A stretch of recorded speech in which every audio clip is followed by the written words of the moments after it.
Olá, terceiro ano. Tudo bem? Tudo bem com vocês?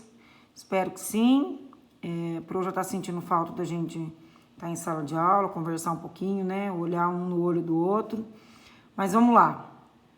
Nós saímos do volume 9, vimos algumas artes do século XIX, né? Bastante coisa ali, impressionismo, pós-impressionismo, né? Toda aquela a parte do realismo e as suas oposições. E aí as coisas vão caminhando e a gente vai entrar na arte do século XX, no volume 10. Né? Um tempo do modernismo, né? O moderno vai trazendo, que são essas evoluções que a gente vai chegando até os dias de hoje.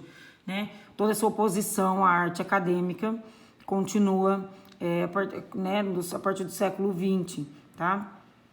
Quando a gente começa a entrar na arte modernista, a gente precisa falar um pouquinho, voltar lá atrás um pouquinho e pensar na Revolução Industrial. Ela se inicia lá na Inglaterra, claro, na segunda metade do século XVIII, mas a Revolução Industrial foi uma mecanização, né, da produção de bens e consumo, onde provoca grandes mudanças na sociedade.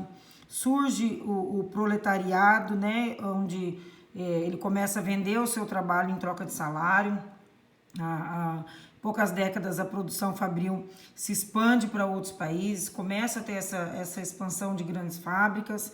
E claro que quando acontece a Revolução Industrial, acontece várias coisas, como modernização de máquinas, né?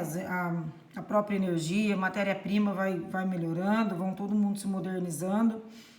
E esses avanços tecnológicos que a Revolução Industrial movimenta ajuda a acelerar a comunicação, viagem, né? A gente vai vendo que lá na década de 1890, já no século XIX, começa a luz elétrica. Logo depois, em 1895, vem, né, a criação do rádio, né?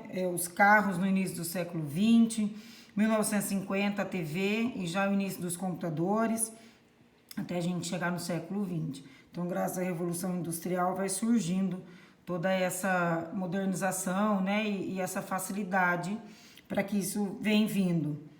E aí acontece o período da Belle Époque, né? A Belle Époque acaba se concentrando, né, o centro em Paris.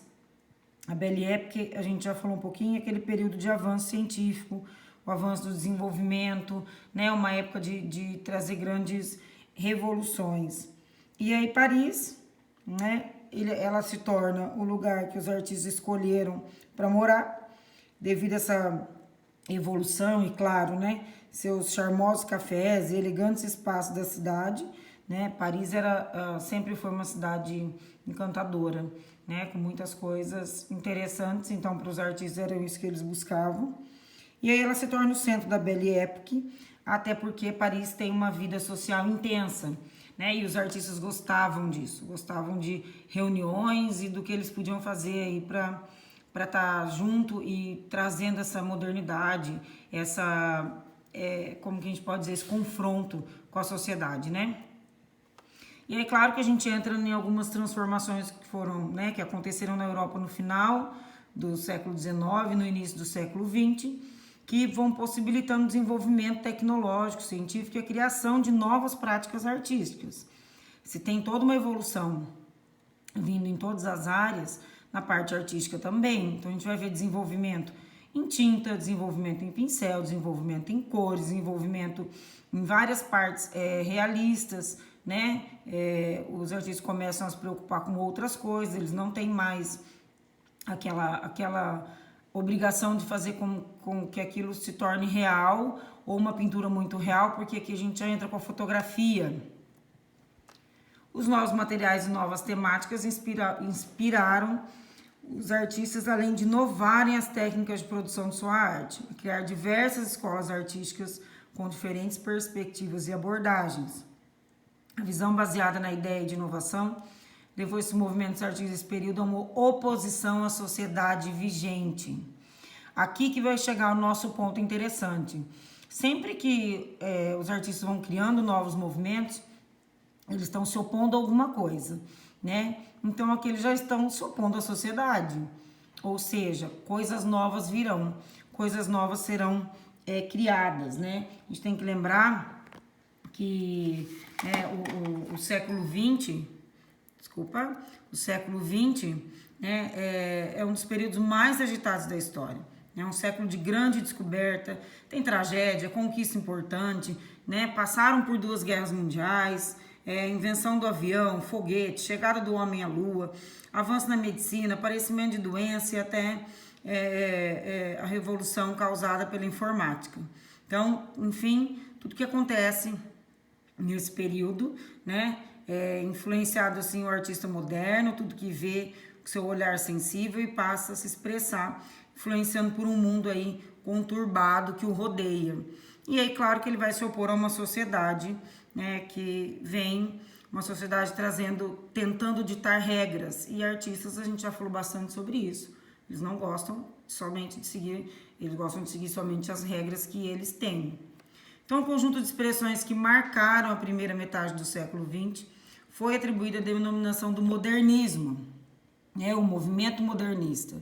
É difícil a gente definir o modernismo como um movimento único, com características gerais comuns, pois nesse período tanto a maneira de compor quanto as ideias, perseguidos por diferentes artistas, convergiam, ora divergiam.